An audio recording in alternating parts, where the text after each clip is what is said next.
Olá, seja muito bem-vinda, muito bem-vindo. Estamos aqui para mais um encontro nosso. Hoje temos mais uma convidada aqui conosco. Já já eu apresento. Nosso tema hoje é a luz e o teatro de formas animadas, teatro de bonecos, todas as suas diversidades e variedades. Vamos conversar com Kiara Muniz, uma queridíssima que está aqui, que é atriz, cantora, produtora, bonequeira, entre tantas outras funções que está aí. É a opção dela estar assim, nesse formato, ela quer brincar com esse formato de entrevista e vamos falar um pouco desse universo aqui. Tudo bom, Kiara? Boa noite. Tudo ótimo, boa noite. Então, como eu já falei aqui, eu comecei minha carreira numa Mulher com Sorriso, foram 7 anos de muito aprendizado, sobretudo das várias possibilidades poéticas do teatro de bonecos, teatro de formas animadas. E junto com o Mamulengue eu viajei muito e vi muitos espetáculos e festivais, então era uma escola perene e presente essa estrada, porque eu estava sempre vendo grandes grupos, grandes companhias, novas pesquisas, desde bonecos gigantes até bonecos manipulados na palma da mão, com lanterna, com grandes refletores, no meio da rua. Então foi uma vasta experiência. E que era também tem muitos anos nesse contexto, a gente vai bater esse papo para elucidar como é essa relação da luz ou da ausência de luz ou da luz natural nesse contexto. Depois tive a experiência com o Teatro de Sombras. Na conclusão da disciplina de Isabel, eu fiz o Menino que Contava Estrelas e fiz Díris ao Arco-Íris, que é também uma linguagem bem interessante que eu já citei aqui em outras situações.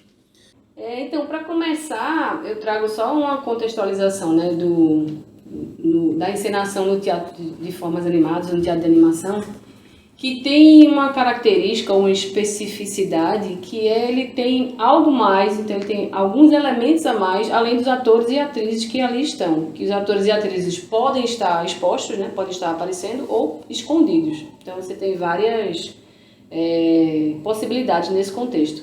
E aí no teatro de animação você tem elementos outros vastos que Sim. compõem a cena, né? Então isso por si só já é um elemento diferente do que só um elenco de seres humanos ali naquele palco. E aí, dentro dessas possibilidades, a gente tem uma vasta, vamos dizer assim, um vasto leque, né, de criações que se pode fazer dentro do teatro de animação. Por exemplo, um espetáculo que é somente com uma tenda, feitos espetáculos de Mamulengo, que são feitos ao ar livre ou levados para o palco também. Então você Sim. tem ali uma tenda com elementos fora dela e os bonecos que aparecem dentro daquela tenda o espetáculo inteiro. Podem ter personagens na frente, né, como os Mateus, os músicos, ou apenas os bonecos. Isso exige por si só uma criação, né, uma luz característica. Você pode ter também que a gente chama do teatro negro, que são todos os manipuladores vestidos da cor preta, com a roupa preta, para anular totalmente a sua presença e o foco ser somente nos objetos ou nos bonecos que ali eles manipulam, né? Tem também o teatro de mesa, que aí você tem uma bancada, uma mesa, e os manipuladores estão manipulando os bonecos e os objetos em cima dessa mesa, que também podem estar escondidos ou aparentes. E alguns, inclusive, optam por dialogar, né, com os manipuladores, com os bonecos. E aí você vai... Bom, já dei aqui alguns, entre tantas outras, como o Teatro de Sombras, que você Já tem várias também, mencionou, né? de vara, o próprio fantoche, saindo não só da tenda, mas das coxias também, ou atrás de objetos como mesa, cadeira, armário. Sim. Então você tem uma possibilidade de coisas.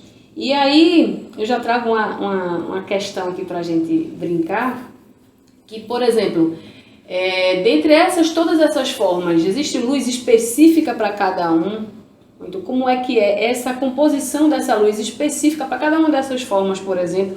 Ou uma só, uma luz geral, como você concebe uma luz para palco? Dá conta? Como seria, assim, considerando a especificidade desses elementos que estão em cena, né? Sim, muito boa a pergunta, muito bom começo. Claro que existe a especificidade e ela deve ser respeitada. Você falou em várias situações para a gente pontuar aí. Por exemplo, primeiro essa coisa do animismo, de você dar forma, animar, dar vida a um ser inanimado. Isso é, por si só, a linguagem do boneco da forma animada já... Principalmente da forma animada, né? Porque o boneco ainda tem essa relação com o humano, essa proximidade com o humano, com o animal, enfim. Mas na forma animada você pega um pedaço de papel, você pega um tecido, uma pedra e você cria uma verossimilhança, uma verdade poética naquilo ali.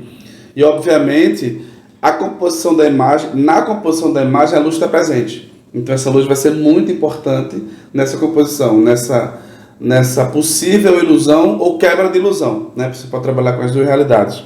Então, esse elemento por si já pede uma especificidade. Então eu tenho que criar uma ambiência, uma situação, um contexto lúdico, muitas vezes, para contribuir com essa verdade. Vou chamar de verdade, mas essa verdade ficcional, né? De você acreditar que aquela folha de papel é um pássaro. Então, se aquele pássaro está voando, eu posso criar esse ambiente que facilita essa compreensão ou que leve para essa imagem do voo. Um exemplo, no final de Íris ao Arco-Íris, quando a Íris vira uma borboleta e vai para as nuvens, estou dando spoiler, tá, gente? E lá ela é congelada, a gente cria um ambiente de nuvens, de céu, então a gente solta uma fumaça, a luz muda para um azul, um tom mais harmônico de azul, e aí ela está naquele contexto, e aí vai mudando para uma coisa mais sombria, porque ela vai morrer daqui a pouco, enfim, haja spoiler, né? Mas é isso, é você dialogar com essa coisa do que se quer dizer com esse conceito.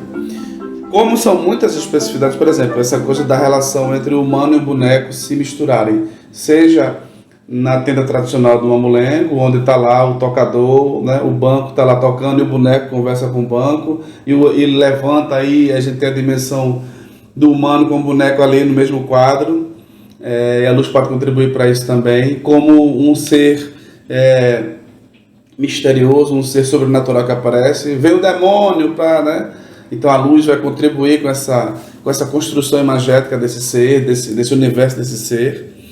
Seja na mesa, quando você quer anular completamente o manipulador e deixar só a forma animada ali presente, o ângulo muda, a intensidade muda, o tipo de equipamento muda, então é bem específico. Em alguns casos, a gente usa uma propriedade da luz que é a fosforescência, para você revelar apenas o objeto. Você falou de teatro negro, você ou usa uma luz negra, né? Ou você pinta os adereços, objetos e as formas com esse tipo de luz. Tinha um espetáculo, não sei se era Caixa Mágica, uma coisa assim, não sei se você lembra, que era tudo completamente negro, tudo era pintado de tinta fosforescente e parecia que gritava aos olhos. Era de fato ganhar vida, a animação das coisas era muito intensa por conta desse efeito, né? Esse efeito é uma propriedade que a luz possibilita. Essa fosforescência é uma característica da luz. E teve também uma cena com essa característica no espetáculo Bela e a Fera, Sim. em que a cena do chá, né, do jantar, que os objetos iam para a mesa e era exatamente com esse efeito, né? Então ali aqueles objetos estavam sendo manipulados por alguém, mas o público só via os objetos em si flutuando e chegando na mesa. Exatamente. Uma coisa que eu digo sempre nas minhas aulas, nas minhas conversas sobre luz, é que, e já disse aqui, a função da luz não é iluminar, não é criar ambiente, criar situações, criar contextos poéticos. Nesse caso, a função da luz é muito mais revelar ou esconder. Revela uma parte e esconde quem manipula. Vê, na mesma situação eu tenho essa dupla função aí, sabe? Eu revelo o que eu quero mostrar muito intensamente, mas eu preciso anular quem está ali manipulando aquilo. Naquele momento, o exercício do ator manipulador, da atriz manipuladora, é exatamente de se anular em função disso. A gente até diz que a gente transfere essa ânima para o boneco, o animado, a partir disso. Então você tira um pouco de você e o foco está nele, né? É bem interessante perceber isso. E, por exemplo, no teatro de vara, que você está por sobre, a coisa está ali sendo feita, você está vendo por cima, mas a luz precisa contribuir com essa tridimensionalidade também que se assume, sabe? No lambe-lambe, que é tudo dentro de uma caixa preta, mas precisa iluminar aquilo ali também, precisa dar dimensões, precisa dar expressão. Então são muitos desafios, porque a linguagem pede uma coisa muito específica, né?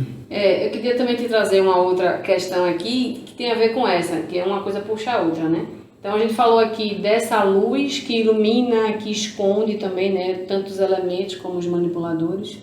E tem ela também pode ser usada para essa ambiência que geralmente é usada no teatro de atores, né?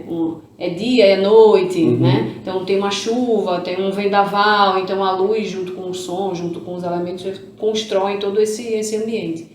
E para o teatro de animação também, né? A luz pode entrar também como uma ambiência. Sim. Os objetos estão ali, os bonecos estão ali, a situação está ali, mas, por exemplo, para um espetáculo que não tem texto. Sim, né? Então ela entra como esse elemento também revelador de situações, de atmosferas nesse sentido. E aí a minha questão é, e se a luz ela pode entrar como um personagem? Ela não é ambiência, ela não ilumina nem esconde, ela é um personagem da história. Como isso é possível? É possível. Tem um exemplo bem recente, que não é do universo infantil, mas é um espetáculo que eu fiz à luz, que é o Soledad, só para dar um exemplo muito próximo, que é um solo que o da Torres faz, e um dos momentos, a Soledad, que é o personagem que se despedia do pai, né? O texto ela fala para o pai e não tem personagem masculino assumidamente não tem ator fazendo personagem masculino, Hilda que assume todos os personagens. E nesse momento a gente optou para que o pai fosse uma luz. Então ela está contracenando aqui com a mãe, que é uma cadeira e um chale. Então ela se vira e acende um foco de luz do seu lado e ela fica como se fosse à beira de um abismo. Essa coisa do partir ou não partir, do afeto com o pai ou não. E esse diálogo é travado entre ela e a luz. Tem um outro espetáculo que eu acho que é mais clownesco, que é bem interessante, que o personagem, o palhaço, persegue a luz. E cria esse jogo, né, engraçado dele correr atrás da luz, fugir, ele vai para o outro lado, a luz foge, ele como se quisesse capturar essa luz como um personagem também muito presente. Já vi situações em que a luz era um inseto, uma fada, nesse universo mais onírico, né, mais da fantasia, dos contos. Então, sempre que aquela luzinha entrava em cena, a gente sabia que era a fadinha que estava ali voando. Então, é possível sim assumir essa função do personagem, além de todas as outras possibilidades, sabe? E porque também um desafio maior pode ser colocado, né, pode ser posto, quando este elemento, a gente fez alguns exemplos aqui, mas quando esse elemento não no nosso cotidiano, no nosso conhecimento, um elemento luminoso. Então, ele não é uma vela, ele não é uma lâmpada, ele não é um vagalume, ele não é uma lanterna, ele é uma outra coisa que em sua composição original não é fonte de luz, por exemplo, mas ali naquele momento ele é representado ou ele é caracterizado por uma luz, né? A luz ele é que vai dar esse personagem como se fosse algo que não é material, por exemplo. Sim. Então a presença da luz naquele momento já indica que aquele personagem está ali, que pode ter um texto, que pode não ter texto. Mas esse é o desafio, né? De como materializar algo que não é material, né? A própria tradição imaginária, tradicional, sociocultural, religioso das pessoas e faz essa relação, né? Assim, tudo que tem a ver com o superior, com o elevado, tem luz. Tudo que tem a ver com o inferior é treva, é ausência de luz. Sombra, né? É sombra. Eu acho complexo isso. Não concordo plenamente. Eu acho que existe esse equilíbrio de forças, né? E aí não estou emitindo uma opinião, estou emitindo uma opinião técnica, mas a gente pode representar coisas boas com a sombra e coisas não tão boas com a luz, e a gente brincar com esses paradigmas ou com a quebra desse signo mesmo, assim. Mas é isso, assim, quando a luz intencionalmente assume essa função, ela precisa cumprir bem, sabe? Seja para exaltar uma luz, a gente vê muitos desenhos aí bíblicos que tá lá Jesus e uma luz, é o Espírito Santo, é Deus que ilumina aquele ambiente ali e tal. Muito usado no período das pinturas clássicas, dos grandes pintores renascentistas, por exemplo, a luz é um elemento muito presente, né? Muito presente, que é uma referência muito interessante para quem gosta de criar essa sensação de volume, de expressão, de textura. A luz de um Caravaggio, de um Rembrandt é muito forte nesse contexto. E aí você vai ver, tem um quadro que mostra Jesus numa penumbra e lá atrás tem uma moça segurando uma vela. Então ele inverte essa esse protagonismo do signo, sabe? Não é Jesus na penumbra que interessa. É aquela mulher ali com a velhinha acesa que talvez seja esperança, talvez seja renascer, talvez seja recomeço. Então é um signo mínimo, mas que desloca o olhar, sabe? Então, esses elementos todos aí que você está me dizendo, e aí me traz uma outra questão aqui, que é como é esse diálogo, por exemplo, do iluminador com o encenador, com o diretor do espetáculo.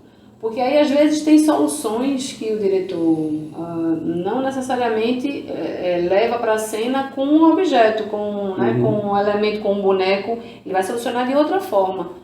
E aí, como é que é esse diálogo de criação mesmo, né, com o encenador e o iluminador nesse contexto, para solucionar essas coisas, para trazer, né, a estética mesmo, né, do espetáculo? Sim, perfeito.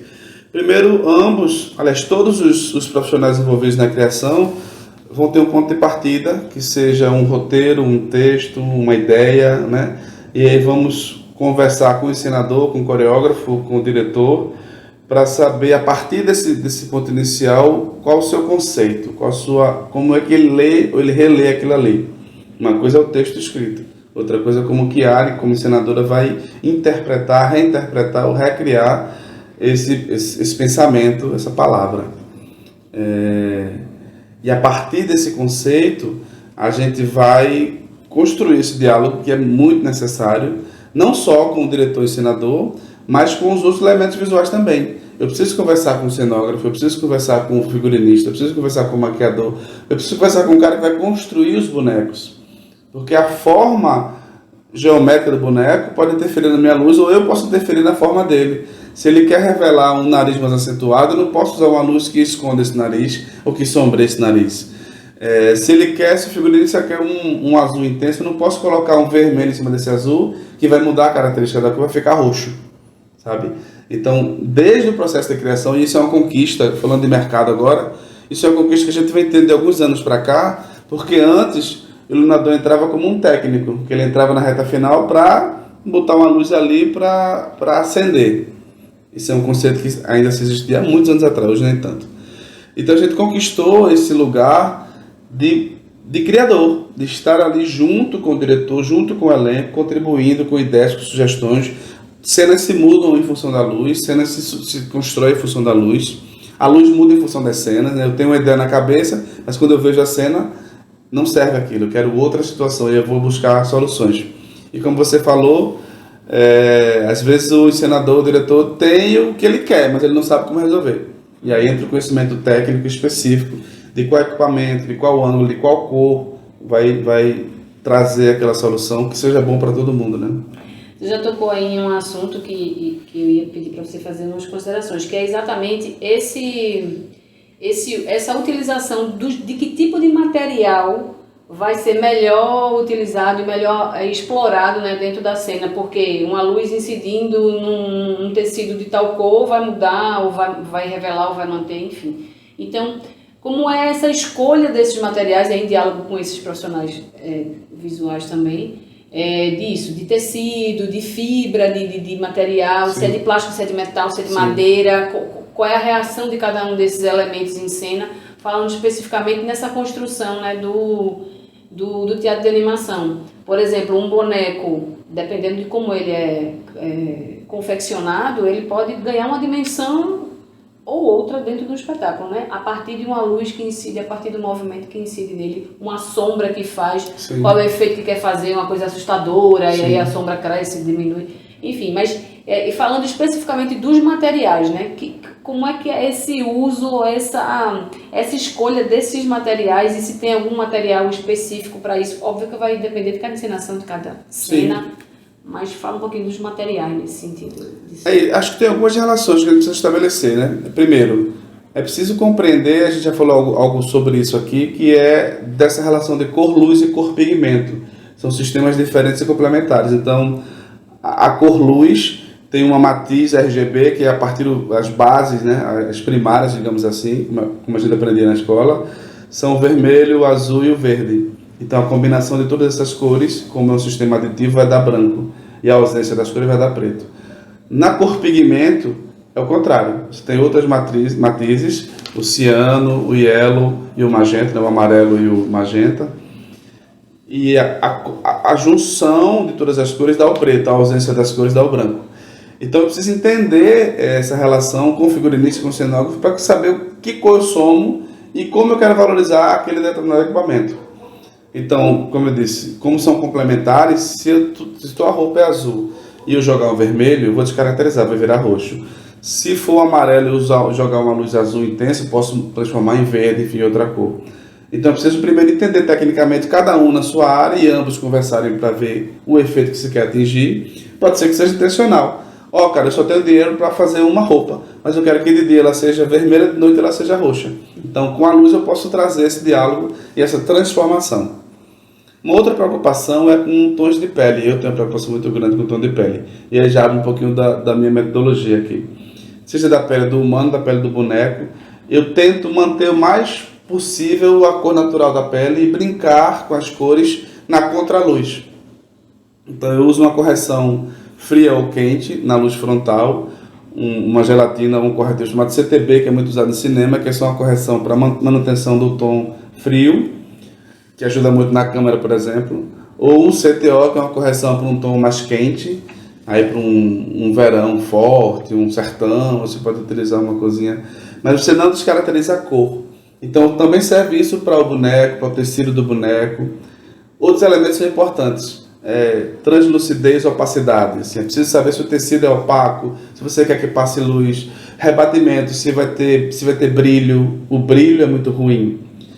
Outra coisa difícil de iluminar, mas que é muito comum também, é muito branco em cena. Porque o branco é um rebatedor natural. Então, se eu tenho uma luz geral branca, se eu tenho um cenário branco, se eu tenho figurinos brancos, dificilmente eu vou conseguir isolar algum ambiente. Dar um recorte muito específico. Porque eu vou estar sempre rebatendo luz. Então eu preciso encontrar subsídios e formas de anular, bloquear ou reduzir essa quantidade de rebatimento para poder dar esse enfoque. Então o diálogo é necessário desde a criação, eu saber que tipo de tecido, se o tecido, por exemplo, no mamulengo tradicional, se usa muito lantejoula, né, coisas brilhosas e tal, isso rebate de uma forma enorme, assim. Então precisa saber, o que é que vai ser usado nesse tecido. Posso amenizar aqui, eu posso botar um pouquinho mais ali. A cor do boneco, assim, se o boneco é completamente preto, também no manual tradicional, o preto é muito fechado. Como é que eu valorizo isso? Mas o olho é branco, então valorizo o olho, sabe? Busca esse contraste. Ou um diálogo, né, de um personagem preto com um personagem branco. A mesma luz, ali tem que ser a mesma. Como que vai equilibrar isso? Diálogo é fundamental no processo criativo, assim. E aí tem umas curiosidades, por exemplo, você tocou aí em questões financeiras também, né? A produção tem recurso para isso e tal, ou não tem. E aí isso me fez lembrar que, por exemplo, especificamente falando do teatro negro, o manipulador que se esconde, mas está em cena, não tem como esconder ele naquele momento, né? Manipulação direta, você pega no boneco, você pega na mão, pega na cabeça, mas o manipulador precisa estar escondido. Então aquele tipo de tecido preto, ele não pode ser qualquer tecido, porque tem tecido preto que você compra preto. Mas se você lava uma vez, ele já vai desbotando. E aí se você incide a mesma luz, ele já não é mais preto. Aí fica marrom, fica roxo, fica cinza, né? Enfim, já tira a proposta daquele... Aí esses diálogos também são importantes, né? Você economiza numa parte, mas também você compromete o trabalho que você pensou, alguma coisa. Se a proposta é anular totalmente... Aí você tem que ter um material adequado para isso. Né? Exatamente. E entender se esse tecido vai rebater luz, absorver luz. Às vezes você compra tecido preto, mas a malha é tão fininha que quando bota uma luz aparece a pele. Né? Se a pele for mais clara, vai destacar, enfim. Então é preciso estar atento a isso. Pesquisa mesmo, né, em relação ao material e a como esse material vai se comportar, né, dentro da luz. Eu gostei de trazer essas coisas de material, porque... Cada detalhe desse a gente vai conversando, né? Quando vê o espetáculo pronto, não imagino, né, de que cada minuto ali foi assim, uma pesquisa, um envolvimento, experimentação, não deu certo, tira, faz de novo, né? E aí a gente pensa uma coisa de desenha. Desenha uma coisa que quando vai colocar em cena, não funciona. Completamente diferente. Aí às vezes a gente pode até é possível fazer maquetes e experimentos para que você possa botar a luz ali e entender, o material é esse, a espessura é essa, mas a luz está muito intensa, está pouco intensa, então você pode ir descobrindo tanto na maquete e depois nos experimentos reais, mas é mais barato você encontrar a solução ali na maquete do que você construir tudo e dizer, eita, o tecido não era esse. Produção, eu preciso de mais 100 metros de tecido tal, assim, não é assim, né? Tem uma outra questão que aí está dentro disso, nesse diálogo, você falou, né? Tudo é diálogo, né? Com os profissionais todos. Que o iluminador ou outro criador, né, técnico nesse sentido, de estar presente no processo inteiro, desde o começo do espetáculo, ou a partir de um momento específico é suficiente? Como é que é isso? Ou vai de cada espetáculo específico? Porque às vezes a construção precisa estar lá bem no comecinho, né? E aí chama todo mundo, então essa construção vai ser com todo mundo. Sim. E às vezes não, é realmente mais fácil encaminhar um monte de coisa antes para depois ir chamando os elementos específicos necessários para a criação da cena, né? Porque aí, por exemplo, algumas coisas precisam estar prontas antes para poder ser experimentadas. O boneco precisa estar pronto antes. Sim, um elemento que vai ter em cena precisa estar pronto antes para poder o iluminador ver o que é que vai fazer ali naquele sentido. Mas eu queria conversar sobre isso, sobre a relação desse contínuo, né? Desde o começo do processo, se é necessário isso, como é que é isso? Eu sempre acho que quanto mais cedo o iluminador, os profissionais de criação entrarem no processo, melhor, desde a concepção. Agora, com as leis de incentivo, que pedem uma concepção do espetáculo e dos elementos do espetáculo, já nos chamam antes, pretendo fazer o espetáculo tal e penso assim, a ideia é essa. Recentemente mesmo fui convidado por um grande, queridíssimo amigo professor para fazer uma ópera e ele já tinha todo o conceito desenhado, cria um conceito de luz para isso. Conceito de luz não é uma coisa aleatória, você vai pensar um conceito, pensar uma estética a partir dessa orientação inicial do texto, do encenador, do coreógrafo, enfim. Mas, como você disse, nem sempre é uma realidade, e voltando a falar de mercado, às vezes não se tem dinheiro, é um deslocamento, é um custo, é um processo, são meses, horas, tempo, dia de trabalho envolvido, e muitas vezes a produção deixa para chamar em algumas semanas antes, o que é ruim. Já tem muita coisa caminhada, você vai entrando no jogo, tentando descobrir o que é aquilo, quando aquela situação poderia ser diferente, a luz poderia contribuir aqui, enfim. Mas acho que o ideal é isso, nem sempre acontece, mas hoje em dia já se tem essa consciência de trazer o criador mais cedo, sabe? Não é mais faltando uma semana. Normalmente a montagem, o experimento de luz real do que vai ser é na véspera, né? A gente tem poucos dias, até por uma realidade das casas de espetáculo, de agenda, de equipamento, de técnicos, mas a gente tem pouquíssimos dias para experimentar tudo que a gente conversou, criou, concebeu na prática. Então você pega faltando 2, 3 dias, monta, quando muito, às vezes é na véspera, então o ensaio geral é na véspera, aí você descobre que muita coisa não funciona, você vai ter que mudar no outro dia o ângulo, a cor, a incidência de luz, a intensidade. Quando são coisas manipuláveis facilmente, é tranquilo. Quando muda completamente, eu preciso de uma outra cor que eu não tenho aqui, eu vou ter que correr atrás. Aí eu preciso de um refletor muito específico, porque o que eu imaginava de focar naquela bola de gude, o elipsoidal não deu, eu preciso de um elipsoidal de 10 graus, eu não tenho aqui, então como é que eu vou conseguir, enfim. Então, quanto mais cedo entrar no processo, melhor. Quanto mais tempo de participação, melhor. Mas isso também incide um custo, porque para vocês entenderem, já aproveitando para falar um pouco desse processo de criação, quais são as etapas de criação de uma luz? Esse contato, esse diálogo, entender o texto, ler o texto, conhecer o texto, buscar referências, tanto do próprio teatro como de fora dele, da própria linguagem como de fora dela. Eu uso muito o cinema como referência, os quadrinhos como referência. Então, se eu penso uma luz que o ambiente é uma caverna, eu vou buscar em algum lugar que eu já vi aquela imagem que possa trazer para cá e possa contribuir para mim.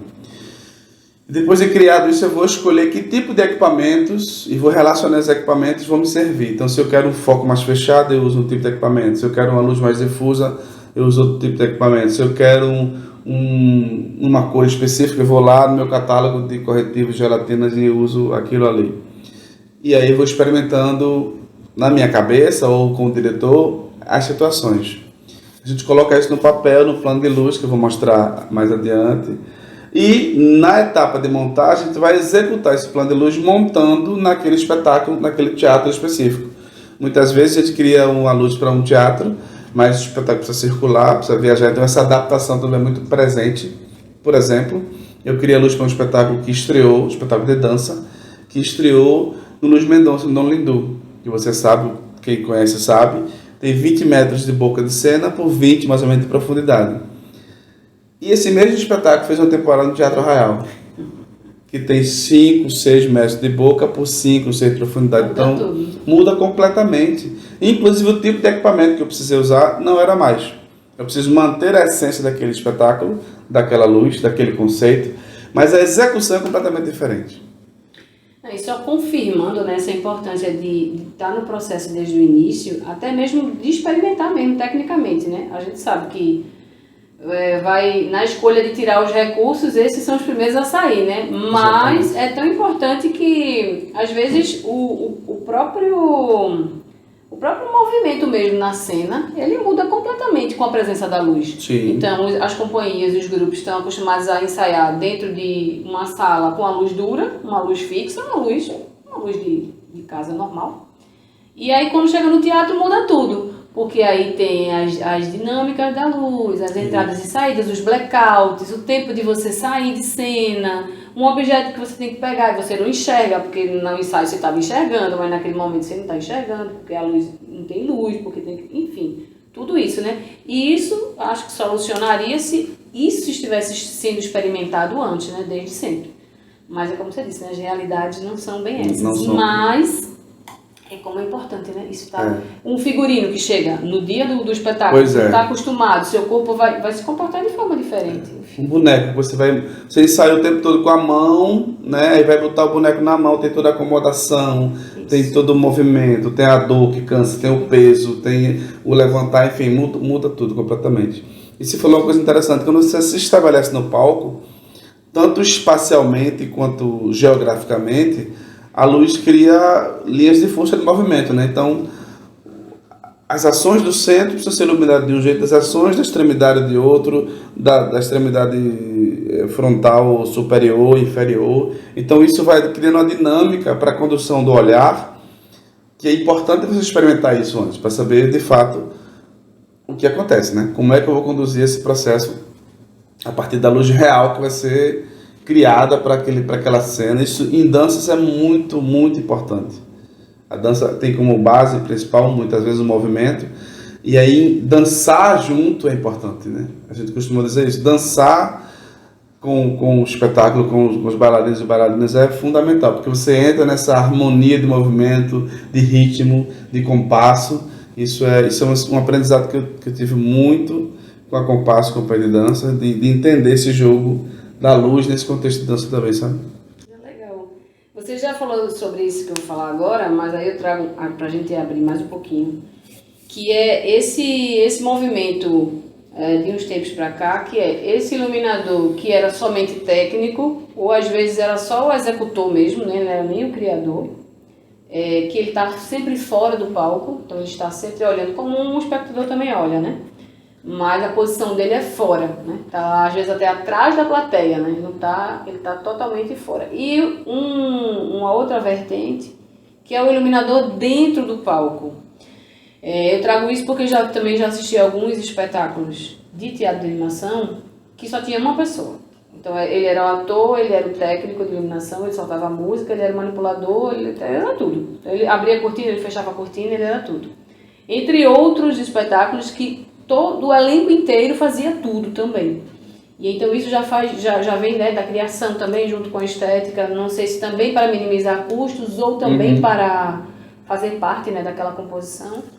Mas o comentário agora é sobre esse iluminador fora e iluminador dentro e algumas considerações sobre isso, né? Esse técnico, criador, operador de luz, tudo junto, né?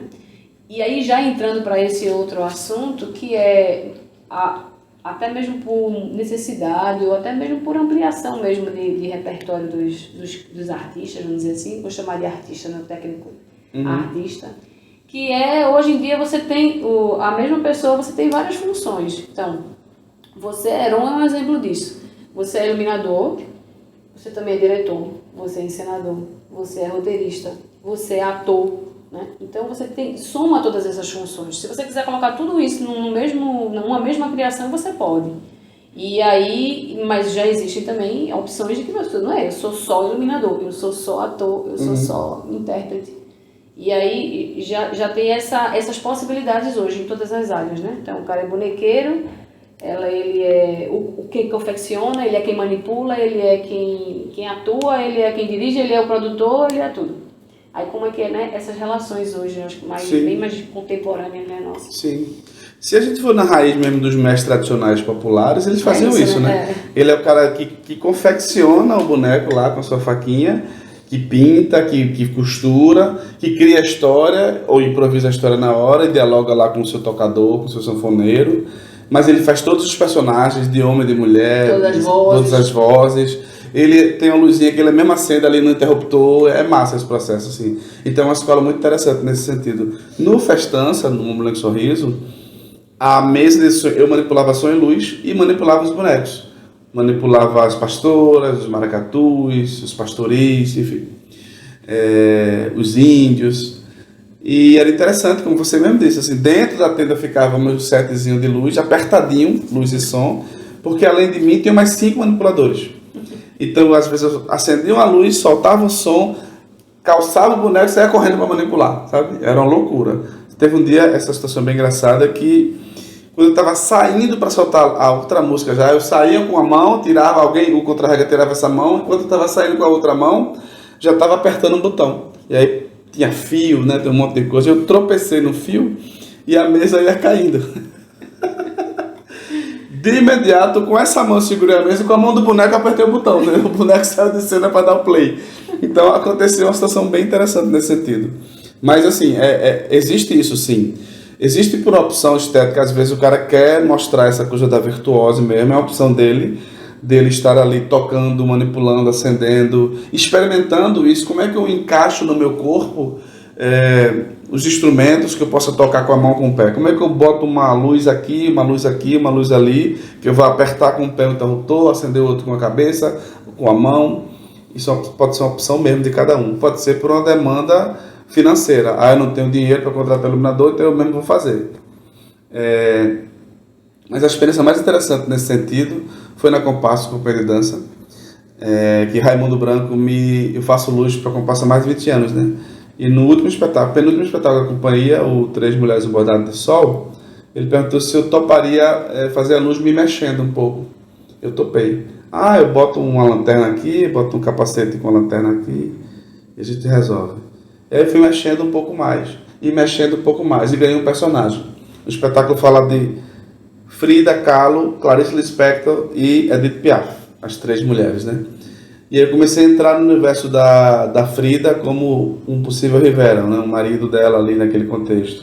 E no universo da Piaf como o boxeador que ela foi apaixonada por ele, que tiveram uma história, enfim.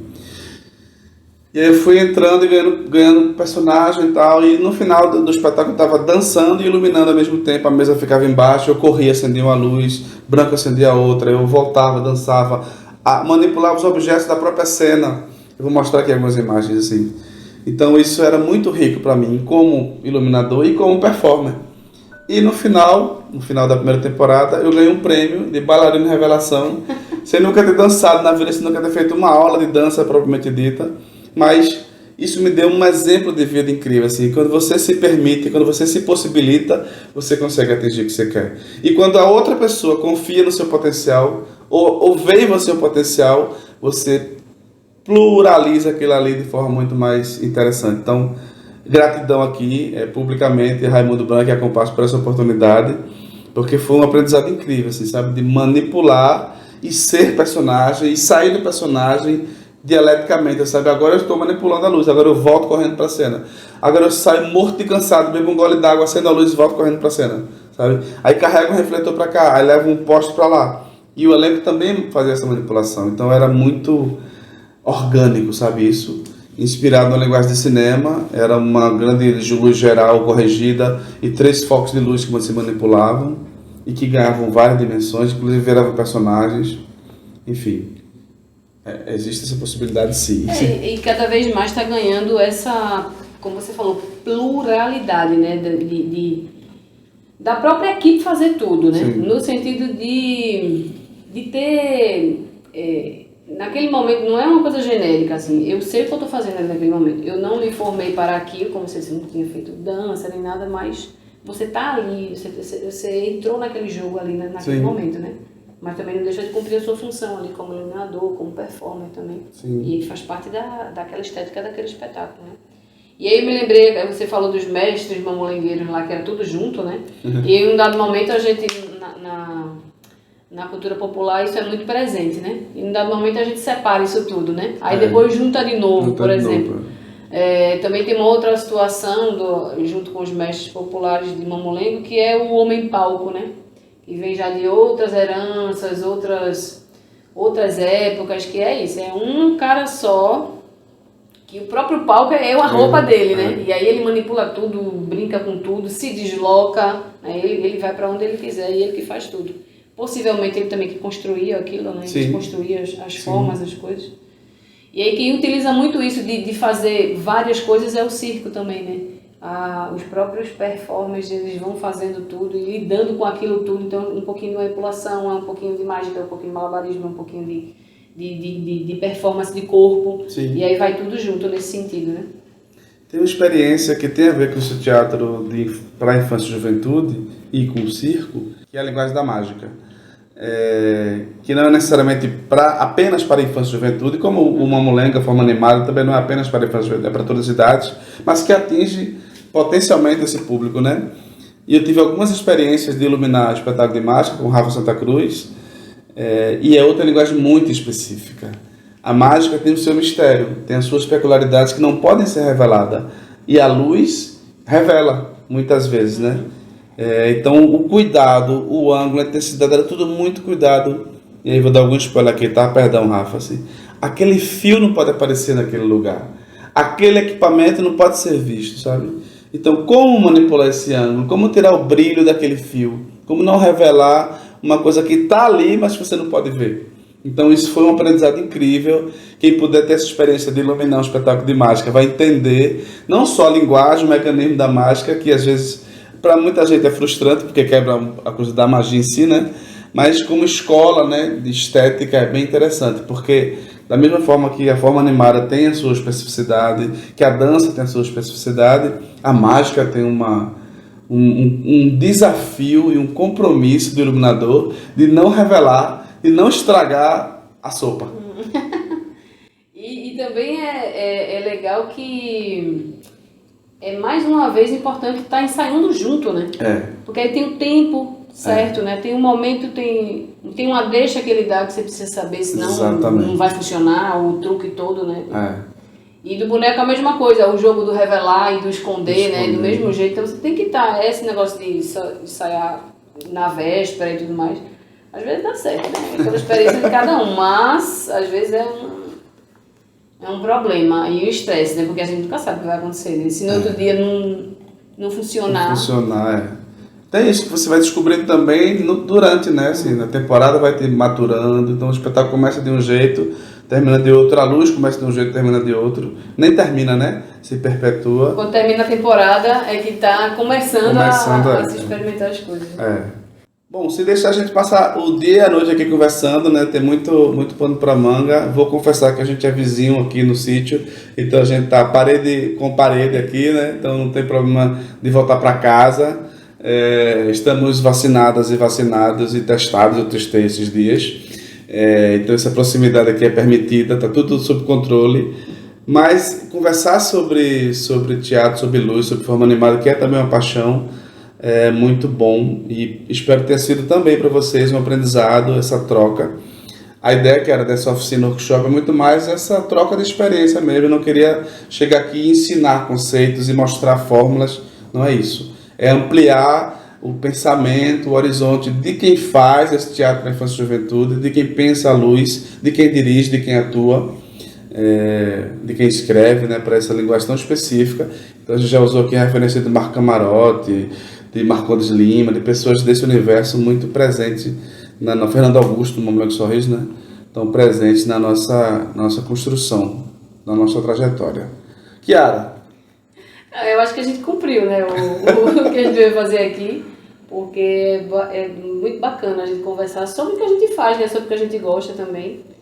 E até um pouco revelador também, né? Algumas coisas a gente trabalhou junto várias vezes e se conhece já de outros trabalhos, não só na produção teatral para a infância, né? Mas é sempre revelador, né? Trazer particularidade, né? Desse tipo de trabalho. E aí, principalmente para o público, né? Quem observa, assiste um espetáculo, não tem noção da dimensão dos detalhes, né?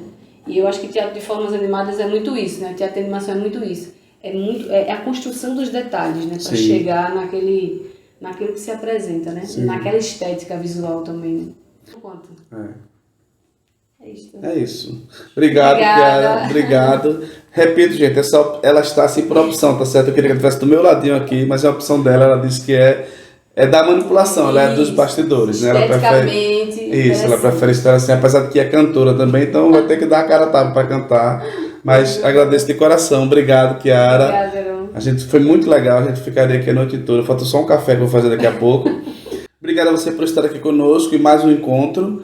E tem mais por aí, tá bom? A gente se vê no próximo episódio. Tchau!